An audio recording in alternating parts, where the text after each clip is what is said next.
This is Kitten Features, and you're listening to ShowX Live with Ken in the student accommodation all the way in Scotland. Wait, that was years ago. You're listening to ShowX Live with your favorite Scotsman Ken, currently residing in the US of A, and Wayne, mostly from Colorado. Hey, wait a second.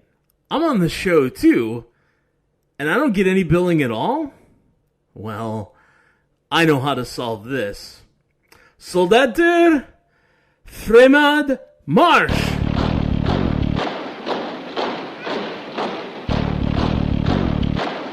You're listening to ShowX with our favorite Scotsman Ken, our child of the corn Wayne, currently living in Colorado, and Todd, who now has an army of angry Norwegians at his back.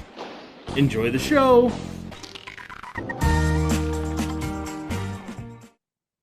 You know what the best part about... Oh, gosh. Hey, what is the best part? You know what the best part about having an army of angry Norwegians at your back is? What is that? They work for British gold. Versus, having to source out to any other countries to get it. You take a bunch of British gold, you put it in a pile, you call it something called a Danegeld, and then they pillage and do whatever it is you need to do. Like, here's your Danegeld. Point at a town over there and just go sack that. And good run to off know. With axes and fur pelts, and I don't understand. But if you don't have British gold, is there another way to encourage the said Norwegian gold other than sardines or some of the other previous we've had? pickled herring. Yes, pickled herring. Lumber. If you tell them that you know a river route to Constantinople, they will be interested too. That's another thing that you can do them, to trade them a map that will allow them to navigate to Constantinople. You don't have to tell them that it's not actually called Constantinople anymore. You just tell them that you can get there and it'll be fine. I've heard that Istanbul was Constantinople. I heard that. Once upon a time. It's not Istanbul, it's Constantinople. No, it's Istanbul. Anyway. Hello, everybody. It is 2 p.m. Eastern, 7 p.m. GMT on this Sunday, the 20th of June, 2021. For those in the states of the U.S., it is a Father's Day for everyone, so happy Father's Day to all of you. Today, we are going to be discussing a little bit, now that E3 is over and there's all kinds of reaction videos and stuff you've probably seen in social media out there talking about what was awesome, what was hype, what was perhaps not so great, or what people observed at E3. We saw a bit of a trend, and we're going to talk about today about whether or not people are able to be critical and honest and objective about what they're seeing around them in their fandoms. And a lot of this is based on, I know for me personally, while I was watching it, I saw a lot of commentary as the live broadcasts were going out, the Nintendo Treehouse Direct thing, and Microsoft's event, and Ubisoft's event, and Sony's event. Well, no, Sony wasn't there because E3. That's right. Never mind. And, but all the different events that there were, where people, as soon as a trailer would go or they'd see something talked about, they were quick to just be like, oh my God, oh my God, this is so amazing. I can't imagine. I couldn't wait for this any longer. This is the best thing ever. And perhaps, at least myself, I'm in the minority. Maybe I'm wrong here. But I went through all of the E3 coverage I could find, and I walked away with much more sedate kind of reaction to it myself. And I don't know where, as we get demonetized and kicked out, but I have not seen myself basically what all the hype was about. And so we're going to talk about that a little bit today to see, maybe I'm just wrong, and I observed things incorrectly, but I have this thought that it might be people are just such fans of certain IP, of certain developers, game titles, whatever the case may be, that they may have lost their objectivity. So, to get into it, one of the first, and honestly, I think the one I'm going to hit on the most is probably Nintendo, because that's one where I probably saw the highest amount of hype, And I don't know, Kyle, if you watched or followed anything from E3 this past weekend or such. The all virtual E3, we still haven't gone back to like people in a convention center together for it. No, I I don't know how much I can add to your discussion about particulars. The behavior that you're describing, I'm happy to opine on. Absolutely, absolutely. Yeah, good to see that all over the place. Oh, and we've got Hydroxycut in the chat, so this will probably be appropriate. I'm sure he will have reaction to the things I say. So like I said, the main one or the first one I saw that I probably noted the most was Nintendo Direct. And I don't know if I'm jumping the gun going there first thing, but well, can we talk about that? Can we talk about that slightly more generally? Sure. All right, because it's impossible for anybody to be objective about Nintendo, right? Either you had an NES when you were 8 or you didn't. Right? If you had an NES when you were 8, Nintendo has never done anything wrong in the last 40 years. Right? All the way back to Donkey Kong. Well, if you're like me and you never had one, nothing that they do, they capitulated in the console war to be a mobile games company and do Cart and Smash and their 6 franchises and not much else. JRPGs. They do a bunch of those, right?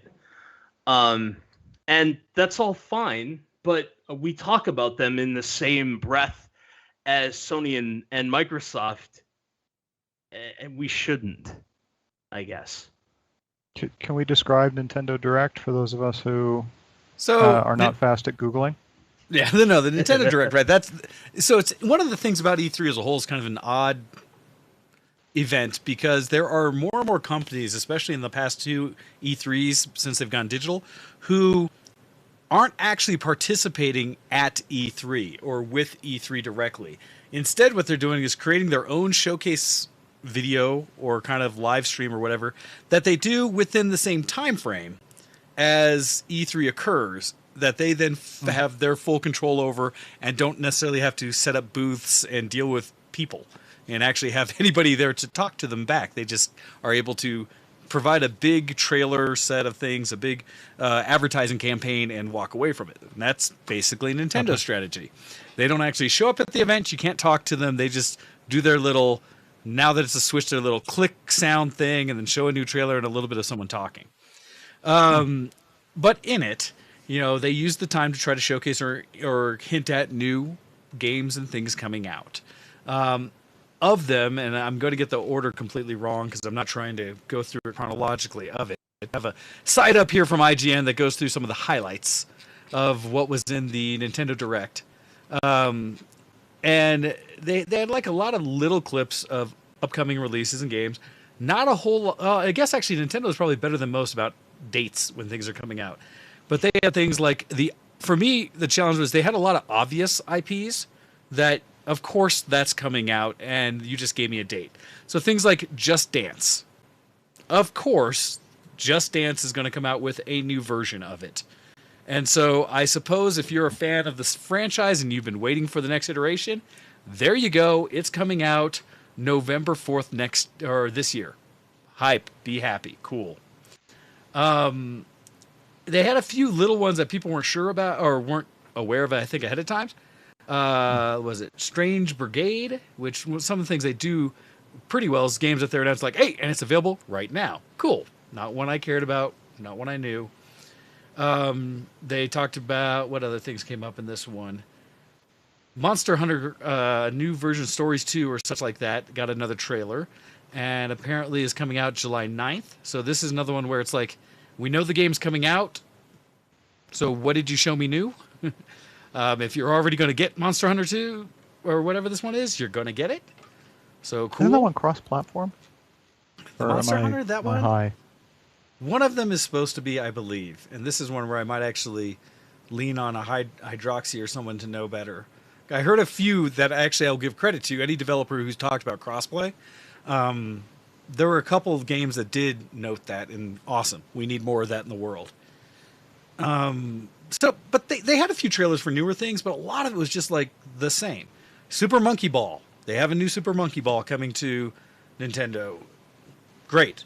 A new Mario Golf. Because that, again, is one of their franchises.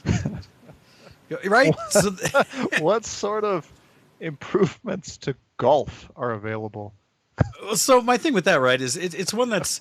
I at least give it, for me, that's just like releasing the next sports game. FIFA, yeah, I mean, the next sports game, I get it. There's like players and franchises and coaches, and I mean, like this stuff that could map to the real world that you might care about, that you might have for like updates, a minor tweak. yeah. But fake golf?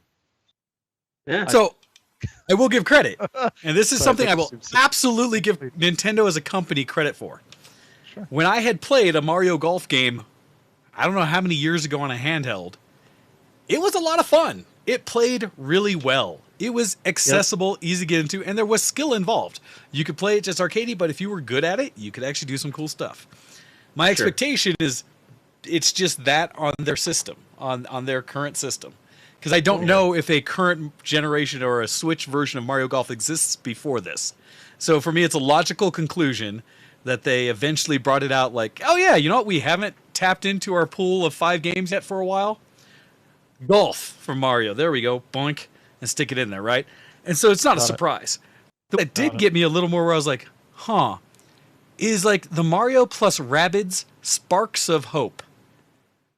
Which looks like a weird combination of Mario Odyssey with the Rabbids games, which I've never cared about. And honestly, it's one of those ones that I didn't see anybody else comment on and say, cool. Just like, yay! Nobody asked for that Mario game. Avengers. Like the new WarioWare coming out, cool. That was a fun set of mini games that Nintendo had back in the day. Another one. Some good party games. Yeah, right. Another one of the party games, Mario Party Superstars. So they're bringing Mario Party to the Switch again. Again, duh. Tony Hawk Pro Skater 1 and 2. What? Because if you didn't get enough of it on the PS1 back in the day, yeah. Well, admittedly, remastered. Yes, they actually completely recoded Tony Hawk 1 and 2 to make remastered version of it. So it's up to I don't know if fully like modern standard, but it is a far cry beyond what the original game was. I guess. Did they even need to remaster it? Is the Nintendo Switch about as powerful as a PS1?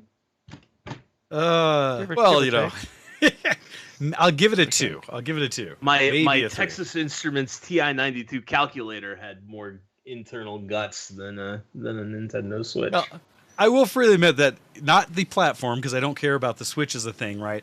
But the Tony Hawk's 1 and 2. Of the Tony Hawk franchise, I definitely put the most time into those 2 games. And enjoyed them quite a bit. So I don't fault too bad companies going back and diving in to say like, hey, remember the ones you loved that had the levels you loved and the gameplay you loved? Shiny graphics, you know. Okay. I feel like I have such mixed feelings about that. Because there's a balance to be struck. I mean, we've seen this out of Blizzard as well, for example. I think I just heard they redid Diablo 2. Basically reskinned that's the whole another thing. one that's coming. Yep. So they did the WoW Classic thing. I know that other companies have done this where they've kind of gone back to the big hits. There is the sort of cynical sense that they can't recapture the magic. Like, we need the name because the name is the IP. The IP brings the tribe. The tribe will buy. Mm-hmm. But we can't do that well anymore, or we can't do better than that. On the flip side, people do really like those things. So if you were doing a bunch of other stuff and gave me a thing, you know, a new version of a thing I used to love, without shattering the nostalgia illusion, like Tony Hawk 1 and 2, I haven't played it on a PS1 in a decade, but I bet I would hate it. I bet I would going back and playing it right now would be finicky delays. I bet I would hate it. Where are my goddamn thumbsticks? Yeah, exactly. So if you tuned it up and gave me the opportunity to play it on a more responsive, more powerful console with better graphics, it wouldn't shatter that illusion for me. Yeah. But at the same time, it has to be like an over-the-top kind of offering. Like you're already giving me new stuff to be excited about, and then hey, here's something else too that you knew and loved and could love again. Yeah, no, I can see that. Like I said, it's getting away from kind of what's said in the chat about people being or the developers perhaps being lazy, right? And what we often describe in, Hollywood is an issue of remakes and retakes of stuff where, find something new. Could you create something novel? Versus just saying, oh, that thing that did really good about 30 years ago, I think it's been about time we can just rehash it. Yeah, it's like name recognition. Which is worse? Is it bad to let a series go 25, 30 years, 35 years without a sequel, like Top Gun, and then suddenly gets a sequel? Or is it worse to take a movie that was not great when it first came out and hasn't aged particularly well, like Top Gun, like Dune, like Top Gun, like Dune, and redo that with modern technology and modern modern techniques for special effects and all that stuff? Which in your opinion? Which I guess we shouldn't say worse. Which, in your opinion, is better? I feel like you're missing the one where they remake it all the time, or there's a zillion of them already. So like Top Gun, there was the huge gap. Dune, they made a couple of times, and then like the made-for-TV special, and then I think they're making it again. But then there was like Spider-Man. They've reset 18 times. Yeah, but that was all. Yeah. Legal licensing manipulation. That was we have to make a new one or Marvel gets the IP back. And so, well, people kind of like that actor. We're gonna have to pay him more this time. Let's make a new one. Yeah, no, yeah, that has its own special history. But yes, there's a challenge to ones that's like, could you just let it die? Sure. Okay, Batman then.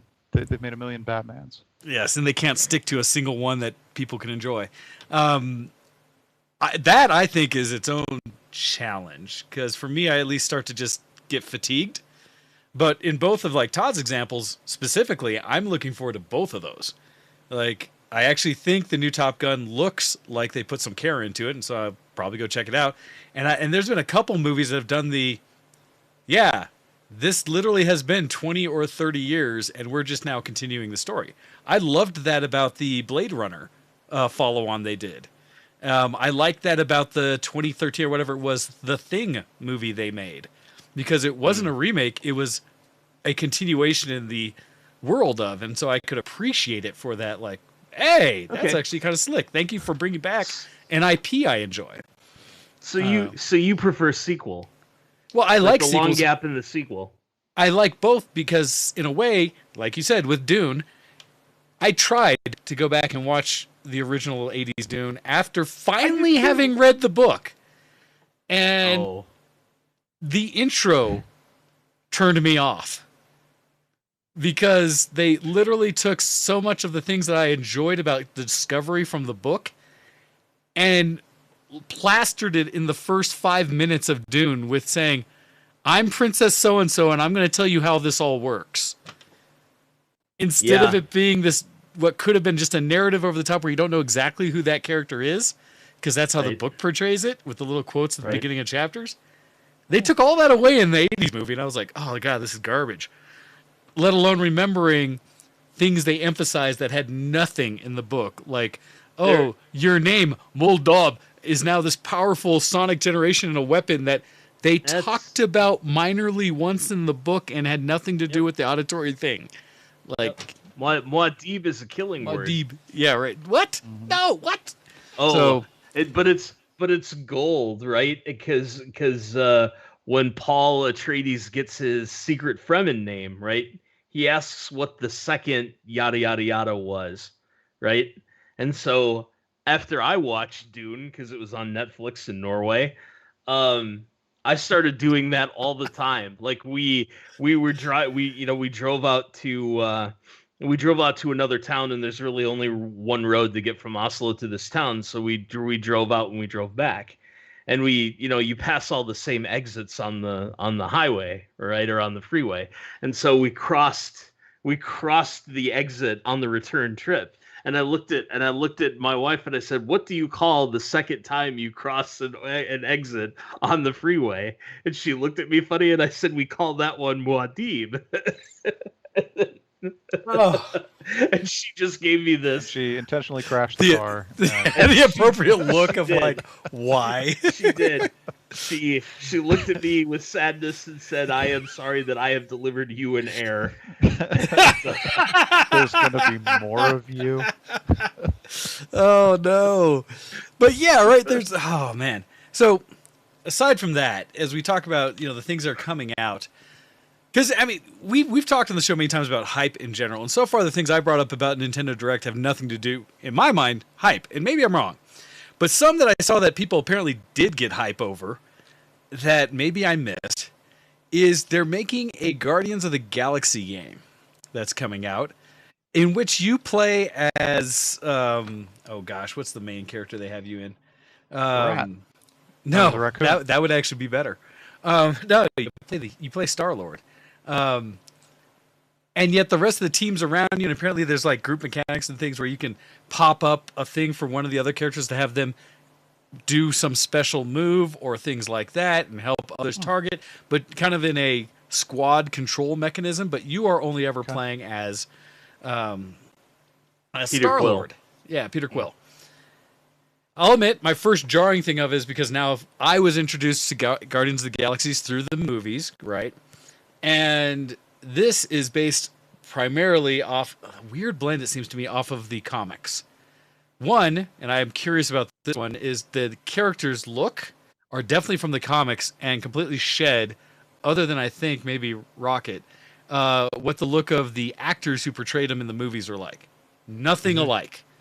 And so for a second I was like, oh, I wonder what that decision was based on. Was that a working with Disney would be too much? Or was that a, hey, this is just Marvel doing its thing and therefore we're not going to bother Marvel's with you? Owned by Disney, right? So, they can't. Well, but that's where I'm wondering where, because it's coming from what, Eidos Montreal is making this one?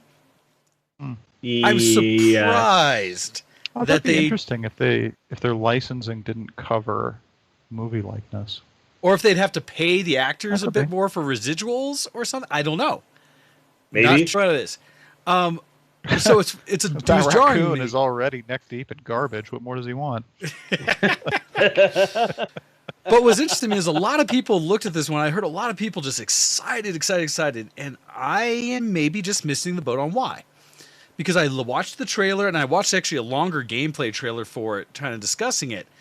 And it looks like a base action game that, to me, doesn't revolutionize anything. It's pretty enough. It's in the world. It tells the story and characters and stuff that you would find in the comics. So cool. People who love them as a comic book, I'm sure, must be excited. I'm not sure who they're drawing in new about this because, like I said, it looks more like the comic books than the movie, where I feel like if you're trying to make something that more people would likely jump on, it would be more focused on the movie look and feel, because that's where people will probably know them, like me. And I don't know, it was almost like, I guess I got annoyed watching the trailer because it was a constant roll of banter. Like they were doing the whole I'm snarky Star-Lord. And it was just constant. Like the AI interactions and stuff was just this continuous litany of, I don't know, trying to make little jokes and things back and forth from the characters when they're just walking down the road. And to me, none of it was really that witty. None of it was really that well executed. So it just seemed, I don't know, maybe I'm just not the audience. No, it sounds like the Lego games, like Lego Star Wars. Right, when I played the original Lego Star Wars, there were bits in that were absolutely hilarious.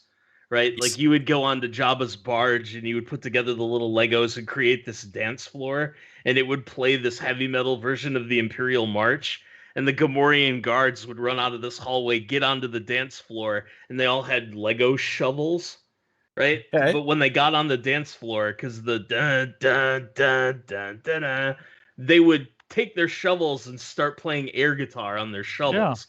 Like there was this really novel, funny stuff in there. Okay, yeah. Right? And it followed the plot of the movies loosely, but well enough that you knew what you were supposed to be doing.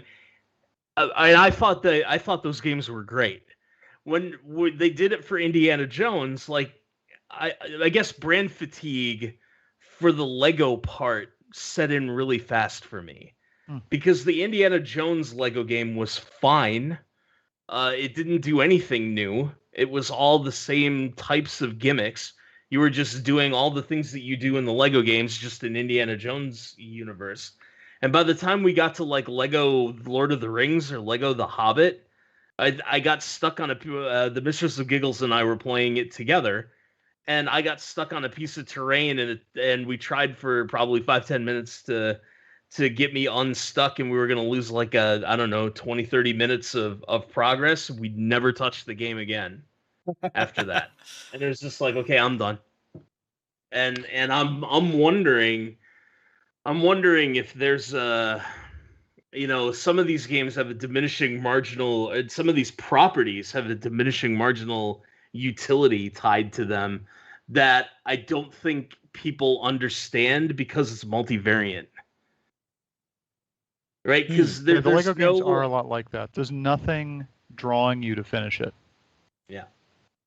I mean, we did the same thing. We played through some of the different IPs. It's like, it's fun, it's cute, but I could stop and never pick it up again. Yes. Because it's essentially interchangeable with any other Lego game.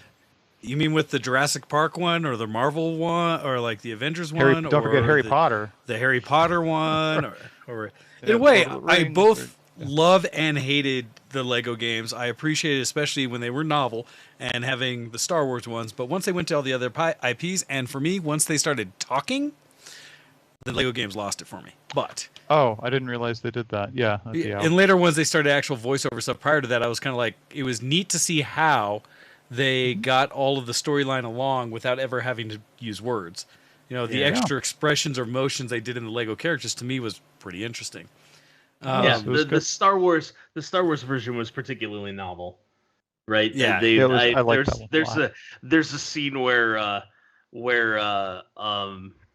they bust out of the trash compactor, I think, and Leia's like, the Leia Lego is like shaking her fist at Han Solo, and Han Solo and Chewie just kind of look at each other and shrug. As Leia Lego goes storming off, is just like, that's brilliant. Conveys that entire scene, what's going on in the real one, and you can, as a fan, you can kind of sit back and go, and I felt it added a layer. Go ahead. Yeah, I was going to say, you asked a question near the beginning of your diatribe that tied into my immediate reaction to when you described Nintendo Direct and E3, which is, who are the new people that this brings in? And the sense that I'm getting from what you're talking about, and in fact from the industry at large, the sort of proliferation of cross-platform games that are independent of any of these companies, or leaning in hard to well-established IP again and again and again, is fragmenting in a way that you don't really need to convince anyone to try your thing. So the motivation to differentiate yourself is kind of gone, because you have a built-in fan base, or you can rely on developers trying to get the broadest market. So they have to either dumb their game down to be able to play on Switch and a PS5 and an Xbox Series, whatever, or they can tie themselves to your app store, whatever that is, and then you don't really need to advertise that. Or if you have a particular, bust out title like Hades or something, you might want to bring forth, we have, what is it, Supergiant Games or whatever, doing our thing. Yep. But you don't need to convince anybody, or the impetus to all show up to the same conference and show off may be diminished, because you have this either built-in, this lock-in, or there's nothing that differentiates you anyway, like the true cross-platform, or even cross-platform light, like the Monster Hunter world. Okay. In a lot of these, I don't know who they're going after, right? The Marvel one, I think, is across everything. Wayne, the home audience. I think Kyle's nailed it, right? And he didn't say the word tribalism. He did a little earlier. Tribes. He did. He did earlier. He said tribes, and I think everybody's trying to clutch and grab the home audience, right? And from an outsider's view of America, to me, this feels like an extension of everything that goes on in the States. Like, you have to pick a side on either you're pro-vaccine or anti-vaccine. And if you're pro-vaccine, the anti-vaxxers all hate you. And if you're anti-vaccine, all the pro-vaccine people hate you. You have to pick a side on, and I don't want to debate that. So I was gonna pivot. I was gonna hard pivot. to me, no, I saw you light up, sir. The messaging is so targeted at people who already agree that it may be like a spotlight. That if you're in the spotlight, the world looks very different than if you're trying to look into what it's like to be in the spotlight. Yeah. So there's this column of light that you don't see directly. You can see sort of how it projects on a stage, but if you're on stage, the audience has disappeared and all you see is the spotlight because it's pointed right at you. Okay. Well, but that does lead to, because it's kind of that conversation about whether people can be objective, or are they just fans? Because there are 3 titles that I legitimately only fans could see that I saw announced that I could see, or I at least anticipated what the hype would be. Like the first one, the very beginning of Nintendo Direct's thing is they showed a trailer that was Kazuya from Tekken going in and walking up to a cliffside like the Tekken movies usually did, or Tekken games always started, and instead of throwing his father off the edge, I think this one started with him throwing Ganondorf off the edge, and then continue to walk back and grab other characters from Nintendo IPs and throw them off the edge, which basically lent itself to being the obvious of, the first thing I expected from any Nintendo announcement any year, a new Smash Brothers character. Yeah. I called it before it came out, right? That, Nintendo Direct, if they don't announce a new Smash Brothers character, then it's not a Nintendo Direct. And beyond that, who knows what they'll do. And so for me, it was just kind of like, are people hype about that? Is that enough to get people to like cheer and say excitement because you're adding one more person to the roster that admittedly probably nobody asked for? Okay. Yeah. So, what is the overlay of Tekken kids and Smash kids? I don't know, because one requires actual skill and the other one's the controller. Oh man! See Todd thought that cracking the anti-vax was bad, sir. Sir. Yeah. You've begun the Twitch wars. You have just kicked the bee's nest. Like Smash is a good competitive, fighting game. Sir. That it is a frame accurate fighting game that you need to be able to do with no rules governing body, no structure, no anything yet. It's a sport. Adding the character nobody asked for, I think you already know the answer to this, but League of Legends has a 150 character roster now. Something like that. It does work. Well, that is part of their monetization game and what keeps them around, but they're not releasing like the next League of Legends, right? That's just how do we keep making the game continue? Smash Ultimate, Revive the Third. Now, granted, I think there's only been one real Smash Brothers release on Switch, and so with that one, I'm okay. But again, it was one that I saw Kazuya. I was like, I like Kazuya. Oh, it's in a Smash game? But if you're a Smash, hard player and that's your thing, I'm sure it was like, yay, someone new to now play my only fighting game on. Let's go. Yeah, so maybe not. I mean, maybe that's not what brings you over to try Smash Brothers, but maybe there is some small contingent of fighting game enthusiasts who who suffered a terrible brain injury and decided to play Smash Brothers instead. Well, no, I can understand the love behind Smash Brothers. I like that you can have multiple people playing. It's not just two people in a match stuff. So Smash has its definite good gameplay and stuff. But for me, that being like the big announcement at the beginning, I just was kind of like, anyone who didn't see a new character coming, I'm surprised by. And that's the thing. It's just that, was it really hype worthy? Beside that, the two, at least one that I did get hyped, and the other one again was obvious to me. The one that caught me off guard, that I at least didn't have on my radar at all, was the new Metroid game, Metroid Dread, which is a 2D side-scroll Metroid game. But much better graphics, new moves, new abilities, new people to fight against stuff. That, at least for me, the last Metroid game I think I played was on was it DS, maybe? Or it might have been, it was a handheld, but it was awesome. It was one of the best games I had played for a side-scroll in quite some time. And so watching the gameplay of Metroid Dread, I'm actually psyched about it. I see it and said, that looks like the traditional old-school Metroid game with a lot of advancements in it, and I'm kind of excited to see or play that one myself. And like I said, I had no expectation that was coming out. And so that one actually caught me. Sorry. You know what game we desperately need in the video game space right now, but I don't think anybody could do? A classic side-scrolling beat-em up. So your description of the Guardians of the Galaxy reminded me of, I think it was the X-Men one, where you could like call in or swap out for like other members of the team or of the squad. Like I actually got a little excited by your description until it was clear that's not what it was.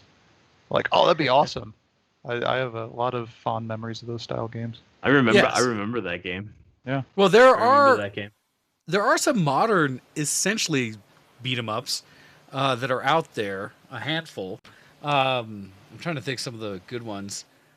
Most recent, it's hard to say, but like they did do an upgrade to Teenage Mutant Ninja Turtles. That's now the more cartoony one. That is the classic brought into a modern. That's like my least favorite one though. Like, they redid River City Rampage a while back too, and that's fun enough. But like, I shouldn't have to buy Sega Genesis collections, right? to get Streets of Rage 2. Like, I'll buy one for you. I'll send you one. It's not my point. Well, if we're gonna remake and remaster all these games, why can't we get a remake or a remaster of Double Dragon? I was thinking. Well, and I was trying to think what the most modern version of Double Dragon was, because there were a few others that have come along those lines. A modern-ish, although it's years old now, was like when Scott Pilgrim vs. the World hit. Yeah, it's a side-scroll, beat 'em up that they've continued to do stuff with lately. And I know there's a few out there, and I just never jumped on them. So they're out there, but they're never the mainstream. That's not what you hear a ton about these days, unfortunately. I feel like there's an indie dev studio in the Team Meat, Edmund McMullen type of or maybe the guys that did Risk of Rain or somebody like that. Like, I feel that there's a smaller dev house that could do that kind of game. Fresh IP, 3, maybe 4 main characters with slightly different move sets, but just this, you walk from the left to the right, maybe a little bit of up and down associated with it too, to break up the monotony of the movement. But it's just wave after wave after wave of dudes for you to just beat the crap out of. And yeah, I now that we've been sitting here talking about this for 45 minutes, I think that's the game I'm jonesing for the most. Gotcha.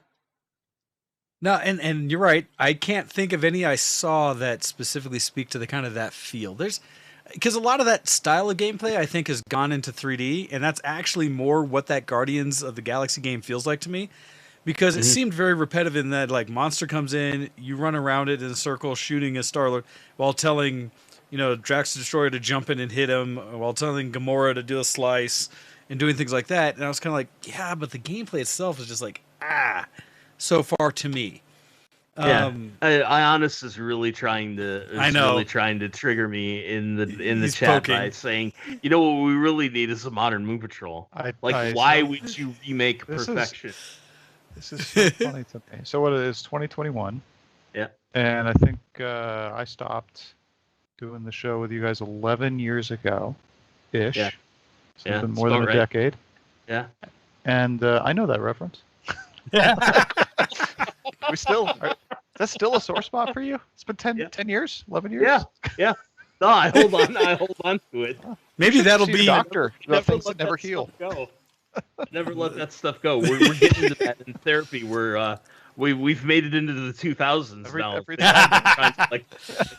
I've let go of everything. Kids that would pull their scabs off again and again and again and again. Just this horrible scar. Pretty much.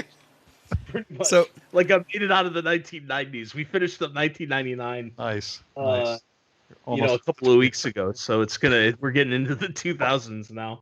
Nice. Hopefully by 2025 or 2030, we'll be up to that particular one, and I can stop talking about Moon Patrol now. No, so all right, I need to get past Nintendo. The last one they had, so I thought hype around Metroid was legit because it was a new of their old games and something that actually looks modern and particular, right? So I was like, cool. That one I'm happy about. The other one that for me again, I knew it was going to happen in some form, and I just wasn't sure. Do I care then? Is they also, I don't know if it was the finish of it or not, but somewhere in there they kept hinting at and finally did it. A brief Breath of the Wild 2 that they showed. It's basically a little under a minute and a half. But I say it the way I do because, again, I was not in the least bit surprised that they showed more footage for Breath of the Wild 2 because that's one of those games that was last left us with a minor teaser that looked like Ganondorf was being resurrected from the depths underneath and something to it. So it was like, yes, there was going to be something. So I understand why, in general, people are excited because it's Breath of the Wild. That's probably one of the biggest games that hit the Switch. And so the sequel to it, of course, is going to have a big following. One of my challenges is one that maybe I'm not in-depth enough with the lore around Zelda. I've been trying. I've been catching up on things. But I saw a lot of people just going nuts over what was shown in the trailer. And I was trying to think of what things in there were novel to me that were like, okay, that's awesome. But is it something to just lose your mind over, I guess? And especially because it's still not, they said they're projecting it'll come out sometime before the end of next year. Right? It's not like it's, I will admit, my hype train would have been a little more like, oh, dang, if they had said, and it's coming out this holiday season, right? This year. I'd have been like, okay, that's surprising, right? That's information that would have been something I couldn't have projected. Yeah. So I'm going to play a little bit of devil's advocate, right? So if you really loved Breath of the Wild and you watched all of the people that capitalized on it on Twitch, on the Breath of the Wild release and who streamed it, right? And you watched all of that content and you really, really got involved in Breath of the Wild, then the fact that a sequel, and you've put, hundreds and hundreds of hours into it, the way I have Isaac or EU4, right? And then the announcement for a sequel comes out, right? It's okay to be excited. It's okay to get hyped. It's okay to get hyped for that. This is gonna make Kyle laugh, but when I first went through the Dark Portal for TBC Classic, right? And you jump on the Wind Rider for the first time and you fly over those demons in rank file. I was back in 2006, I was giddy as all get out. It's like, this is awesome. This is as good as it will ever be. This is the path that started everything. Like 15 years of my life are based in some small part on sort of that moment. Not specifically, but the feelings that came from that moment. Yeah. And so yeah, I got really hyped. And I've been in love with the entire process of playing in Outland again. And playing with people and doing the instances in a group that's not that much unlike, the original foursome we played with. Yeah, back in the day. Which was so incredible. And I have such fond memories of, and all of it came back. And I don't necessarily think that's a bad thing by any stretch. I think there's an unhealthy extreme that this stuff can be taken to. Like you either have to be a PUBG guy, a Fortnite guy, Apex guy, Legends. or a Call of Duty, Warzone guy, right? You have to be one of the four. You have to choose, and like once you've chosen, like that has to be your thing, and you can't ever sleep with the enemy, so to speak. Yeah. So I have a couple of lines of thought. So one, I have really also enjoyed what small amount of time I've been able to do WoW Classic and TBC Classic. Same feeling. It's like, oh, I do remember this. This was a lot of fun, and is again in the way that kind of game is. And they took enough care to leave in some of the barnacles that made it what it was, and you're reminded that despite that, it was still quite good and continues to be. Yep. With Zelda, let's see, this also kind of hints at the Metroid thing. Metroid is great because you can make a good version of that experience and change the details in a way that's meaningful and fresh, but it's still Samus Aran, killing aliens, and it's still good. Zelda is kind of the next level where the story is essentially the same, the cast is essentially the same. I mean, after, what was it, on N64, they introduced the Gorons and the Zora, and they've sort of shown up ever since. But they managed to make interesting choices about the gameplay at every iteration. So from Zelda, which was fully, I guess that's isometric, on the little NES cartridge. Then Zelda 2 had some side-scrolling parts. Link to the Past was on Super NES and was sort of a blend of those, where it was a pseudo 3D world, but still like mostly isometric. There was the collection of things. So they're like adding dimensions, the extra items, like I think that was the introduction of the hook shot. You went on to N64. Now we're in a fully 3D world. You could jump, which you could never do. Majora's Mask made this interesting design choice of having to do like time warp and collect items that would persist through the time warp, but that like time of day mattered, and so you might have to like, oh crap, I got to start the day over to get to 7:58 p.m.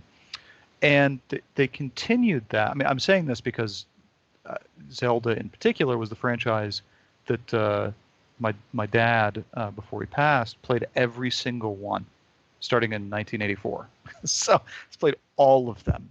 Wow. So I got to hear about every incarnation of the game. And so despite the constants of the IP, they made interesting choices from game to game.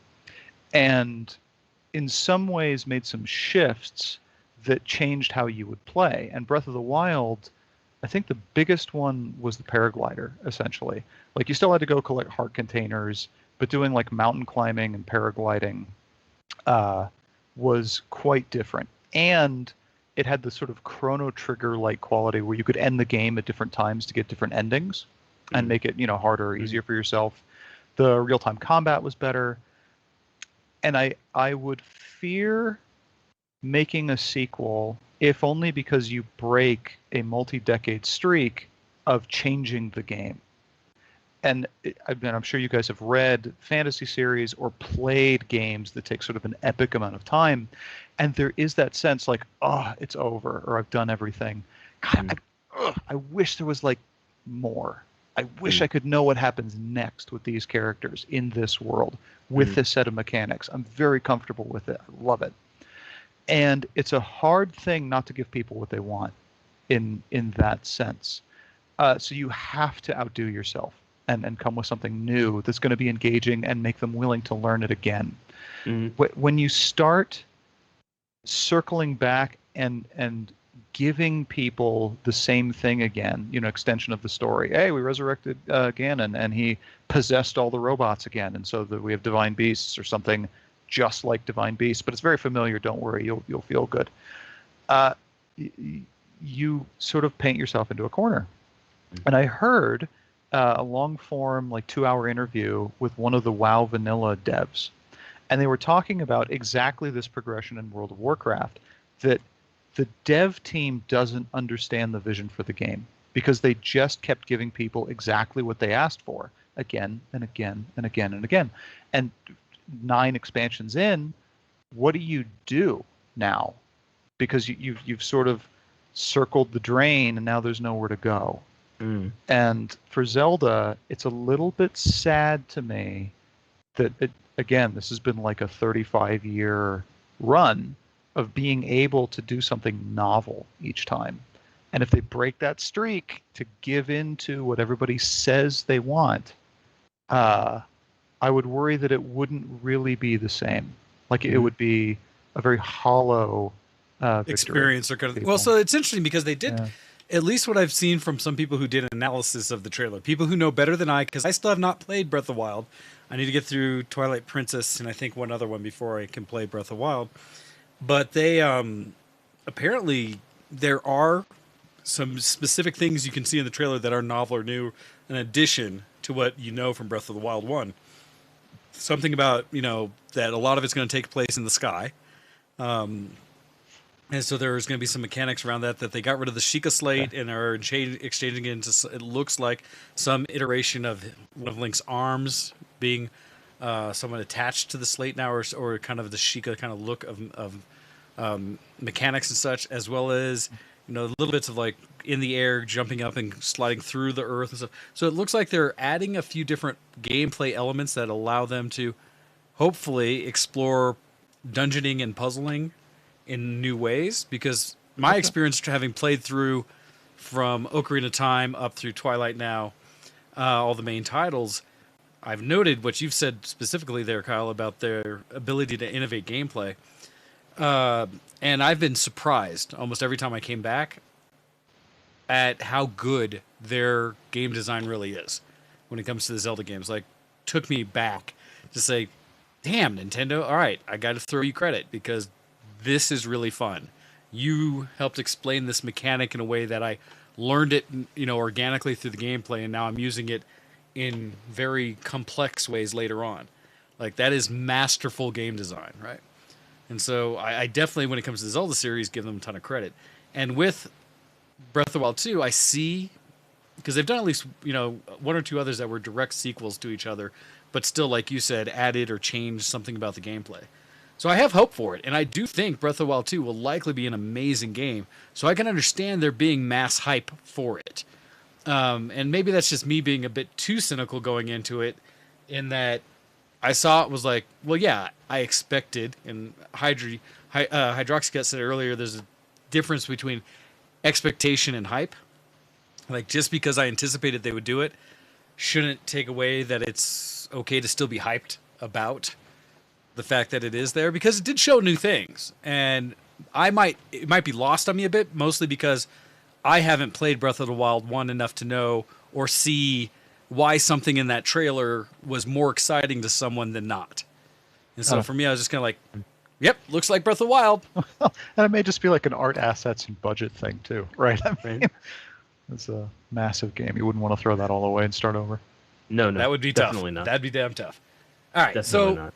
I do want to get outside of Nintendo. They're just easy for me to bag on, and because Hydro's here, and I know he loves some Nintendo, that's kind of easy target for me. Oh well, here's your hot take. The best RPG of the 8-bit era was the Intellivision game. There's your hot take specifically for Hydroxycut. Is that Tecmo Bowl? No. Yeah. So as long as we're thinking 15-year-old that's jokes. a 10-year-old reference too. And a sore spot. It's something I'm going to therapy for. We'll get you out of 1999 anytime. No, I'm sure. At some point. Before we go into the break, another one I wanted to bring up that I saw that I was kind of struggling with myself is the announcements that came out of Square Enix. And for the most part, I was challenged because there were probably, two that I remember specifically. Maybe a few more because I never give Square Enix enough credit for where they have their hands and how many things they get involved with. But the one I saw that I was kind of like, okay, is it looks like a Final Fantasy game that got blended, as a lot of people said, with almost like a Dark Souls game or something action combat-y one. That it's Final Fantasy Origin. Stranger of Paradise is what this game is called. And I don't know if they really showed all that much in it other than fighting, but didn't look... And this is one of the challenges with a lot of the stuff that came out of E3. How many were just trailers versus how many were any kind of gameplay within? And so it's kind of hard to judge what it is we might get access to, what it is we might actually get to play, versus just the idea of the game. And that was part of my challenge with the Guardians of the Galaxy. The majority of what they showed was trailer and talking with little snippets of gameplay that I was kind of like, but does this look fun? I don't know. And so they showed a little bit of just like some spellcasting type fights, real quick things in there. But part of my challenge is, even though it's got a Final Fantasy name to it and kind of look, I struggle because like all games Final Fantasy, none of them tie together. Yeah. So if Kotaku or Polygon get their way, the whole game will be junctioning or drawing out fire spells from the very first cave that you never leave. So you've played the requisite 20 hours that you need to write the review, and you never left the the starter area. Yeah. So that one, I mean, it's another action beat 'em up 3D game, so it looks like it's going to be fun for the people who like those kind of games. The fact that it's Final Fantasy, I don't know if that mattered. And so I was kind of struggling with that. But I saw a lot of people like, oh my God! And again, I maybe am just not close enough to the IP to understand the excitement. The other one that more for you guys that I saw was there apparently also... It just looks like Witcher. Sorry, I'm watching the trailer. Right? It's just an action beat-em-up fighting game, so maybe it's just my disconnect, right? That it's not its title I care about. One that at least was more interesting to me is they're doing was it called a pixel remaster, I guess, of Final Fantasies, I may get this one wrong, 1 through 6. Where they are bringing them back in some kind of remastered form to PC. Wow. All right. And that had its own hot take because people were like, but why not to consoles? Because apparently it's coming to Steam, I think. Excellent. Good. That is, again, all coming from my memory there of whether... I'll tell you what, when it goes on sale next summer, I'm probably going to buy it because I should have those games in my library someplace. I didn't play the original Final Fantasy a lot. American Final Fantasy VI is one of the best RPGs ever made. Yeah, that was a great one. Mm-hmm. That one and 4. I know people love 4. I played 4 and 6 and a little bit of 5 just from probably... So those ones, version. I was like... I saw that and was kind of interested in because I never played, but that'd be an opportunity for me to go instead of having to resurrect the right emulator or find whatever it is to go find them.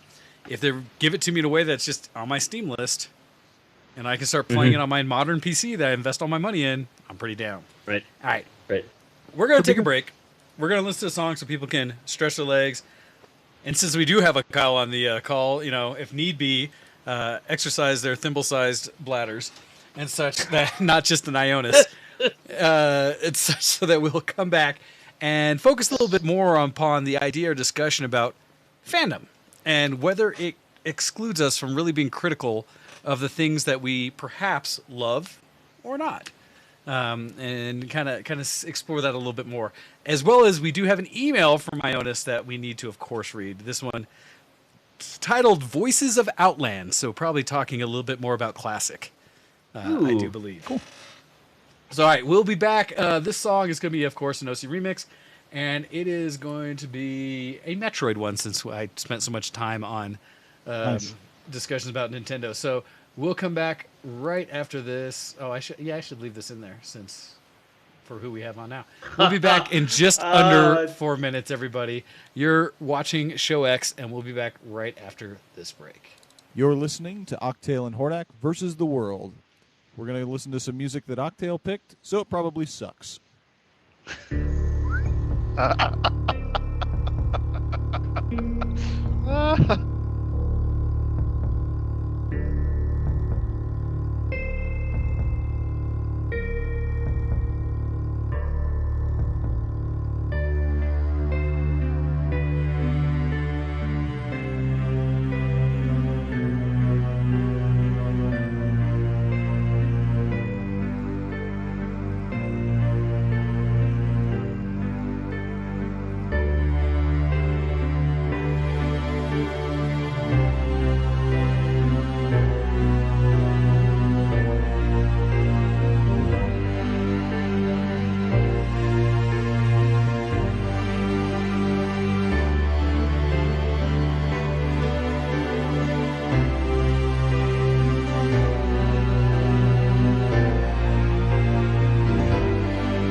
You're listening to ShowX on BTWProductions.com.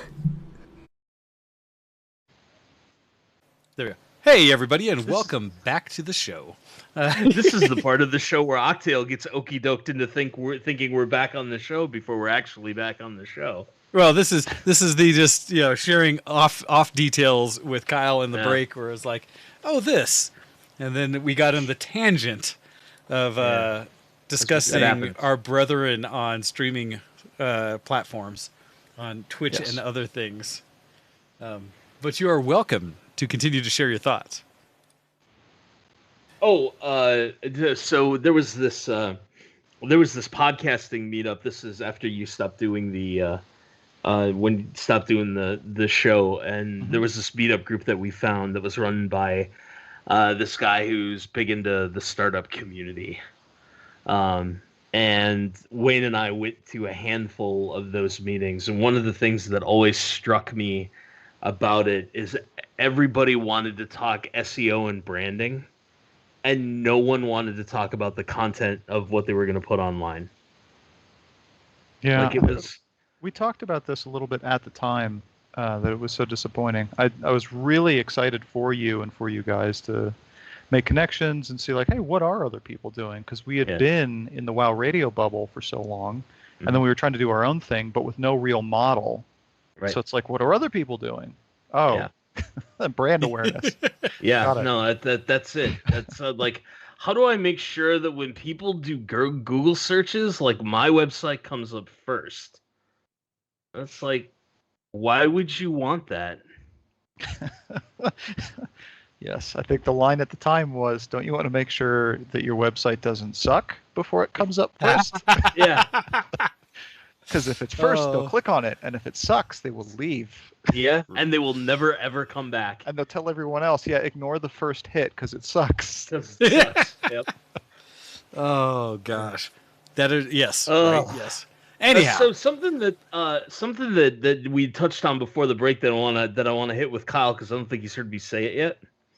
But one of the things I've been thinking about while playing through Classic, remember when Blizzard was like a top 5 development house? Oh, yeah. Man, that takes me back. Yes. Right? That's what I'm saying.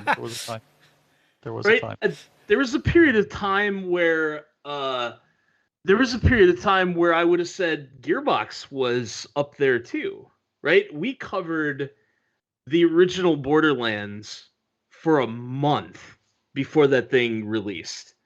Like, we went through all 4 characters, we went through all 4 talent trees, we speculated on what the gameplay was going to be like, what kind of weapons you were going to see, what the elemental things were going to do. We did all of that stuff. Borderlands 2 was kind of Borderlands 1, but more, plus raids. Yeah. And then Gearbox fell off a cliff with quality. Yeah, right? I tried playing 3. Yeah, I was going to say, it was somewhere after Borderlands 2. Because for me, Borderlands 2 and a lot of the DLC was still pretty much gold.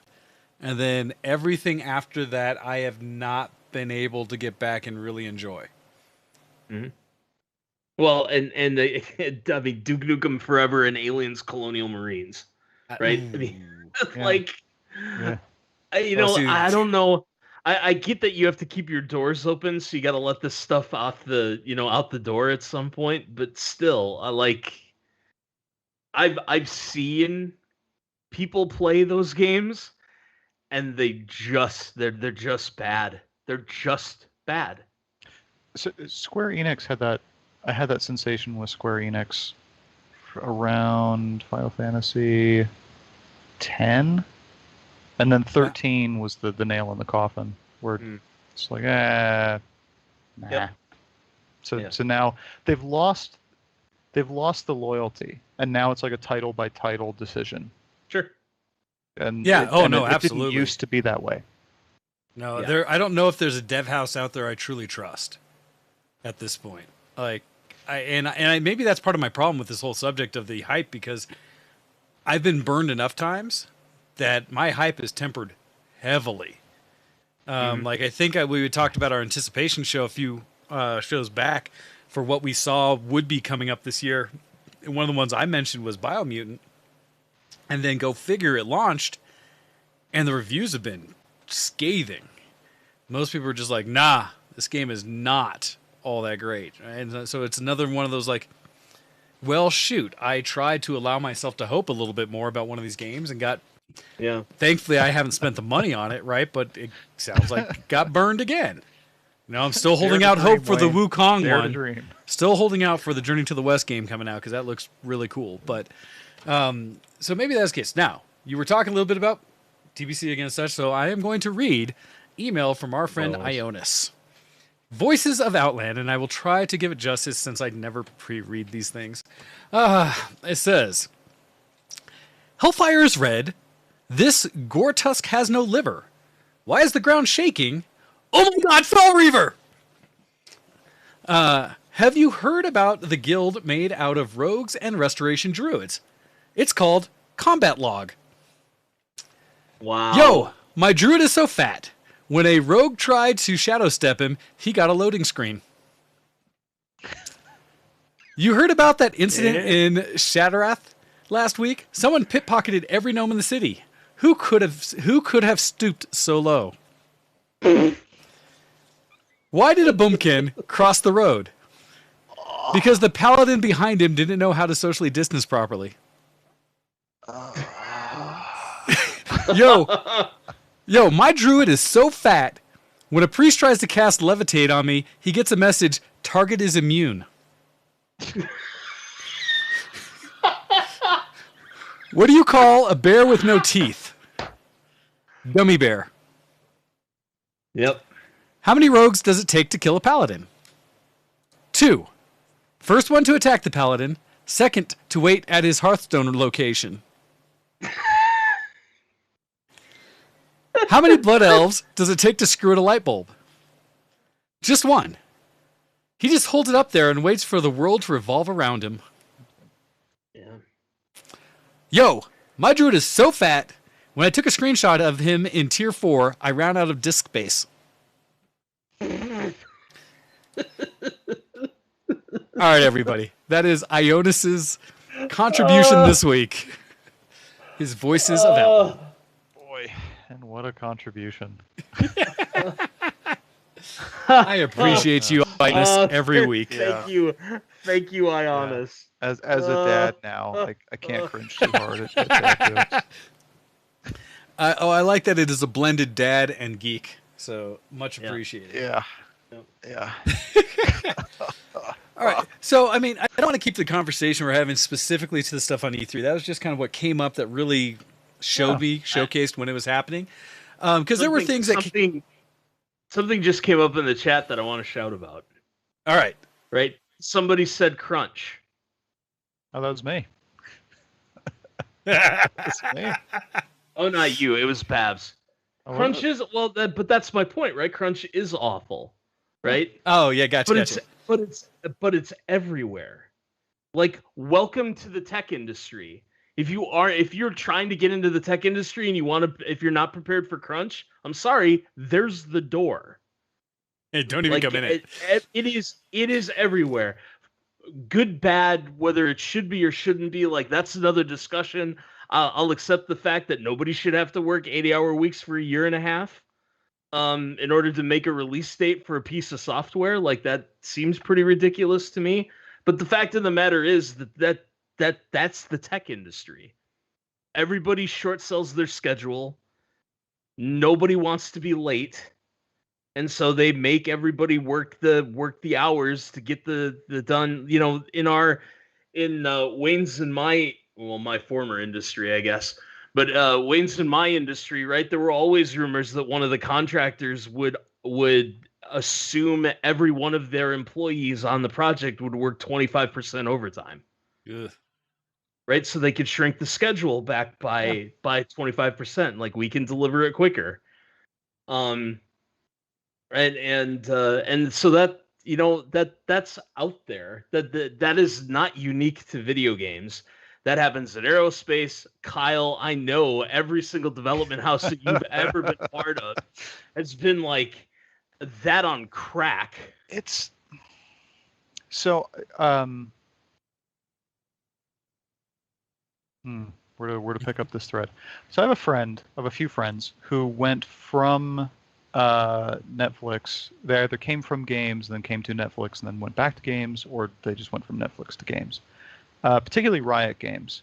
Several of them went to Riot. Several of them have left their job at Riot and started a game company called Odyssey Interactive. And the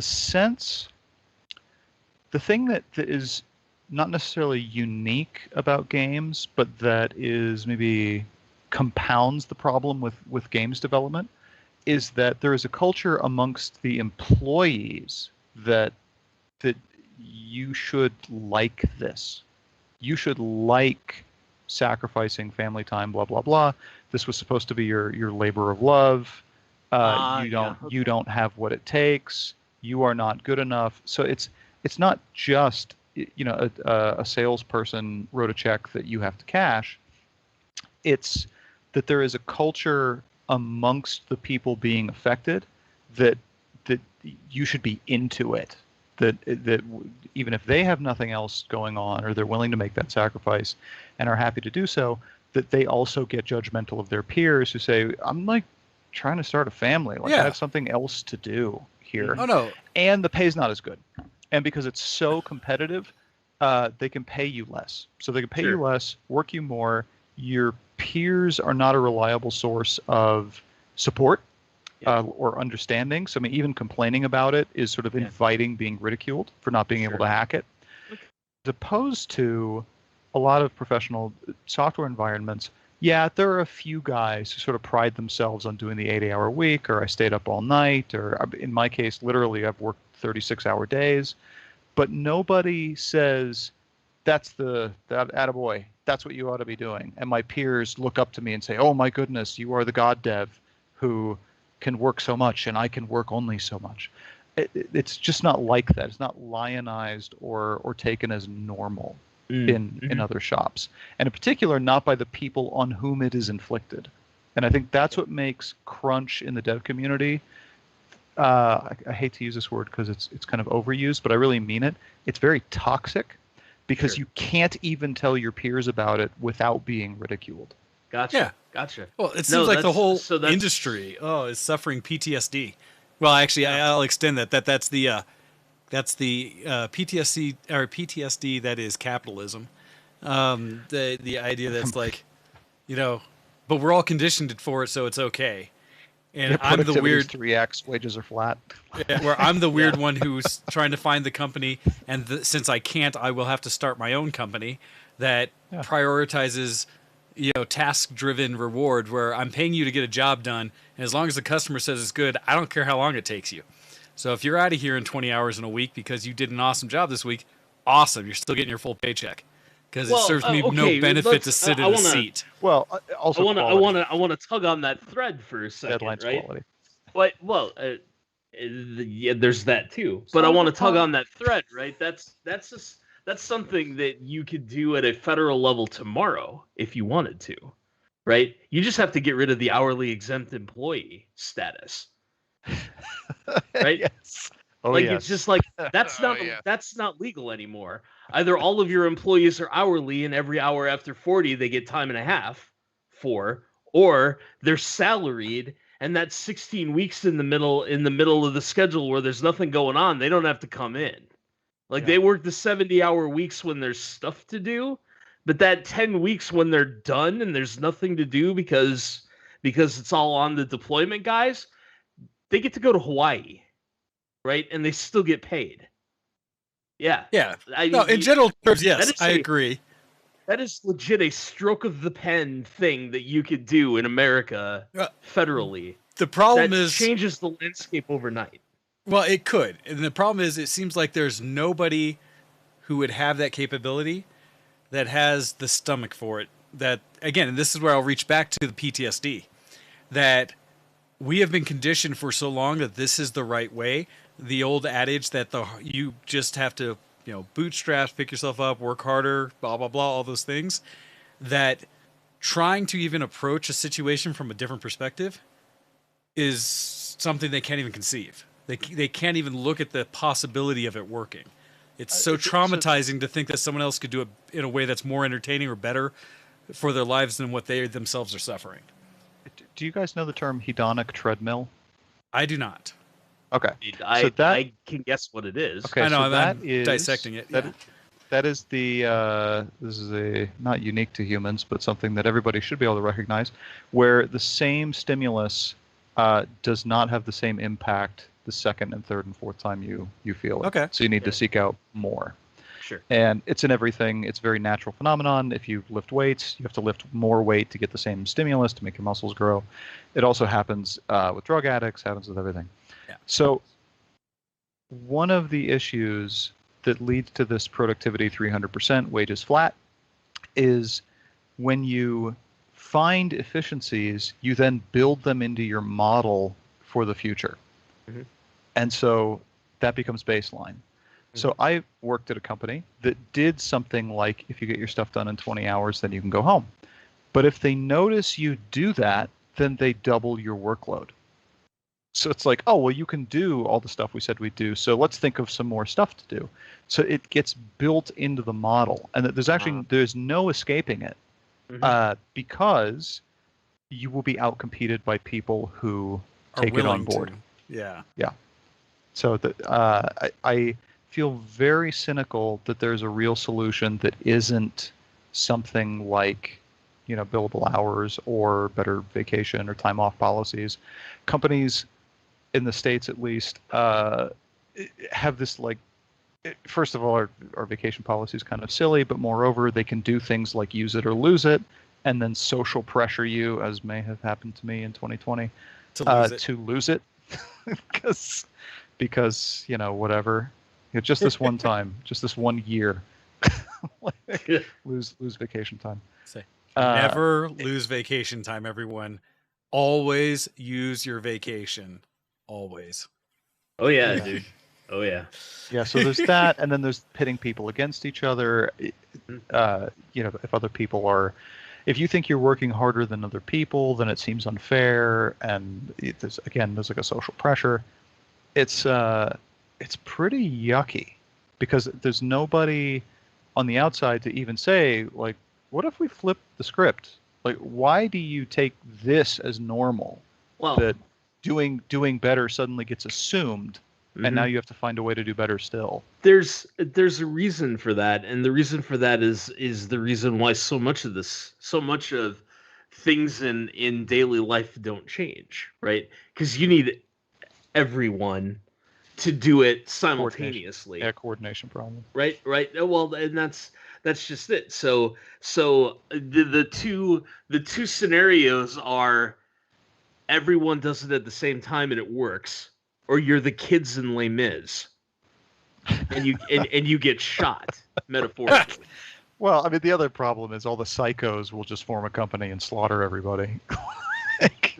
Well, yeah, right. That's true too. Look at these complacent sheep.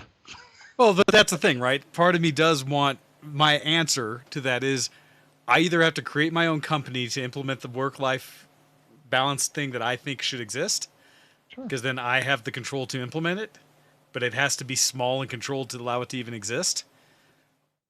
Or even how my advocation for politics and stuff, anytime people talk about, but you can't change the system, I was like, you can, you just need to stop trying to change the top as your first action. You need to start local and show that people can accept it locally before you can then move it up to the next tier, the next tier, next tier. Sure, it won't happen as fast, but once you show that, yes, we have shown that there's a appetite for being able to hold to account our elected officials, and therefore we can call them back, or, I don't know, charge them for the crimes that they perform or things like that, then eventually, if you show you can do it locally, you could raise it to the next level and eventually make it up to a federal level and stuff like that. But I agree, and part of the challenge, right, is that anything I come up with that I think is a good idea doesn't happen unless you either implement it yourself at a small level. Because as much as everybody, we always talk about those things at bigger worldwide political things, like, wouldn't it just be great if? But that never happens, right? And, Babs puts up something from the game company side, which is closer to what I'm trying to describe as game companies as a co-op, right? It's when you have people together in a team that are kind of at the equal levels working on the outcome. So I think Supergiant, I may be getting that wrong. Whoever made Hades, I think it's Supergiant. They actually do operate that way. I guess there were a few articles about them in the last year again, because Hades was such a massive success, and I think they've made a couple of other games. Yeah, but they that their company is like 10 people. They all know each other. They actually, instead of having a use it or lose it vacation time, they forbid you from coming to work for some set number of days. Like they have that culture, and I think they are basically it's privately owned amongst the 10 of them or something. Okay. So it works on small scale. Yeah. Particularly when you get to play in a big playground like Steam or the Nintendo Store or whatever, where you have access to a platform. Mm-hmm. It's hard to see a world where that scales too much, because again you will get outcompeted by psychos. Yeah. Well, and it only takes one, right? Yeah. It only takes one. Well, Right. And that's where I think there are ways to do it, but and I also think not every industry can necessarily do it, right? Not every industry can be that one. That it works best with niche industries, right? Oh, and I'll tell you this. I have a little bit of experience with this. It is really, really, really effing hard to change an industry. Like It's really hard. It is really hard. I have been for the last year to 2 years in this environment where you'll have an industry like trade, like industry trade organizations, right? That'll be like, we want to change the way we work without changing the way we work. Right. But not change it this way or that way or this other way. And obviously we have to leave that the same and this other thing. Yes. Yep. And to follow up on the... exactly like that. And it's just like, well, why don't you guys just go back to stone tablets? Oof. Yeah, engineering. There are a bunch of engineering groups that, unfortunately, have sort of written themselves into obsolescence because they keep producing standards that no one follows. That were cooked up in, the pain. I'm glad you poked that, because that's a bunch of therapy too. But, we have as in our industry trade group a tenant that says that we're going to write our standards in such a way that they're not anti-competitive, and then we're going to put a bunch of requirements in those standards that essentially makes them anti-competitive, because we're going to specify materials and we're going to specify component types and we're going to make sure that nobody ever innovates ever, because you can make carbon fiber now and it's lighter and stronger than steel. Right. But we said steel. So nobody who makes carbon fiber can ever compete for these things ever. We don't want to be made out of stuff that's not steel. Yeah. That's 30 years my ago older when I son. first built this thing, steel was good enough. My older son has learned about steel, and now for the last month he asks if everything is made of steel, and if not, can we buy a steel one? Oh no! No, you're getting aluminum. Yeah, and I said, what about, is our house made of steel? No, it's an old house. It's not made of steel. I don't think you'd want a steel house. Well, but steel's really strong. Could we get a new steel house? You have not introduced him to titanium yet, then, I take it. I was just going with different grades of tool steel to try and express the trade-offs between hardness and brittleness, and he said, so a steel house then. That's funny. He asked if our car was made of steel. Was trying to explain the evolution and safety features on cars, and that imagine if an eggshell didn't break and it just scrambled the inside of the egg. And he said, well, but if we're the only ones in a steel car, then we'll win. That is some logic right there. Yeah, no, he's thinking. Well, I'm going out and buying a 1976 Cadillac Eldorado tomorrow. Yeah. Right? Absolutely. Oh, my gosh. So it must be steel. And yeah, so you were right, funny. Kyle, about Hades and such, because the games that came prior to that were Pyre, Transistor, and Bastion. And I think for most people that remember back to Bastion, that was like their breakout. Yeah. What a neat game and such. Yep. Looking, and I said this about various company stuff, because I have a lot of people that they, as much as I'd like to change the world with building my own company, or back to the gaming thing and such, and just fandom as a whole, idea that I guess the challenge I run into is a lot of people seeming to not be critical of things because they're so excited for it. And I can see where that happens, right? But for me, I don't know. Maybe I'm just outside the norm today, that I've been burned enough times or such that I always try to keep some lens over my excitement. That I'm like, this is why I'm not going to pre-order new games anymore, right? We keep talking about it as a community, stop pre-ordering, and yet people keep pre-ordering.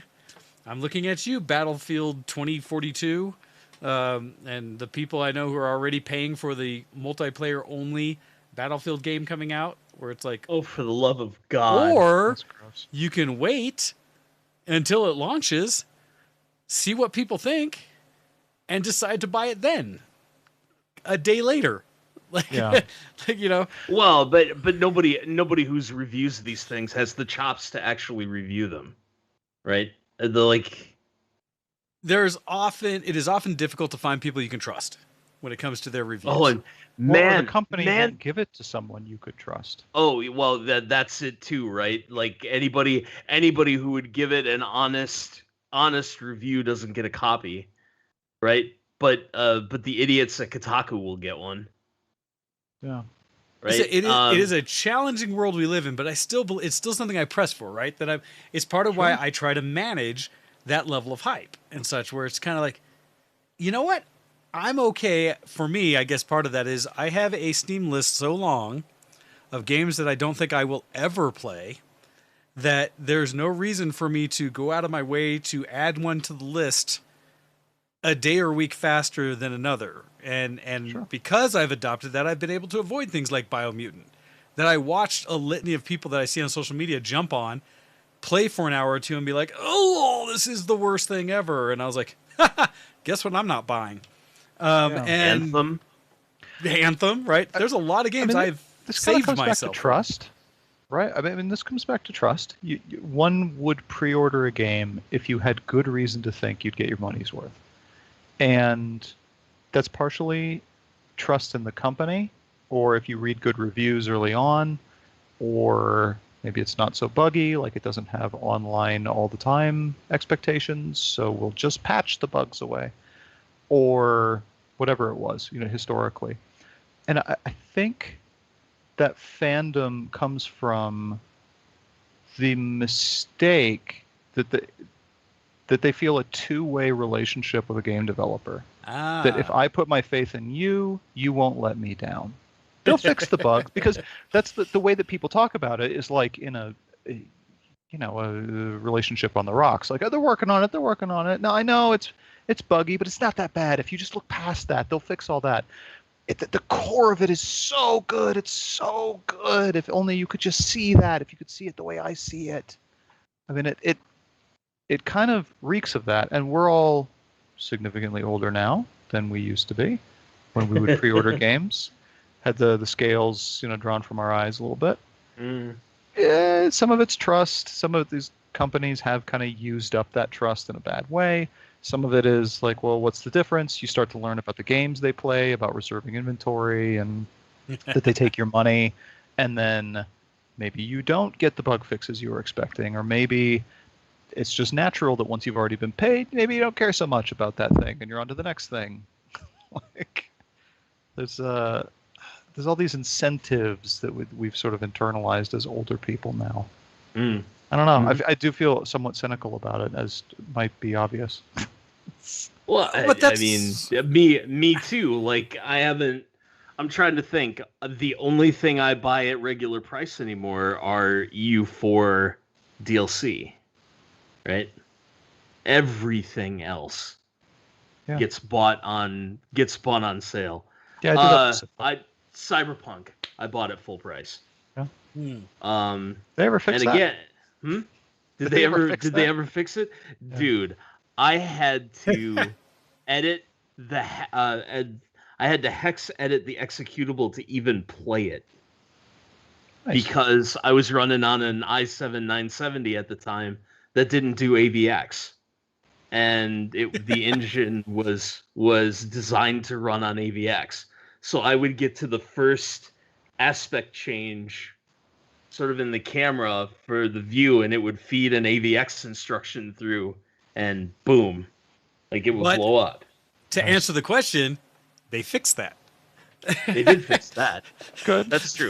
They did fix that. I mean, they Probably did patch out that way, but good.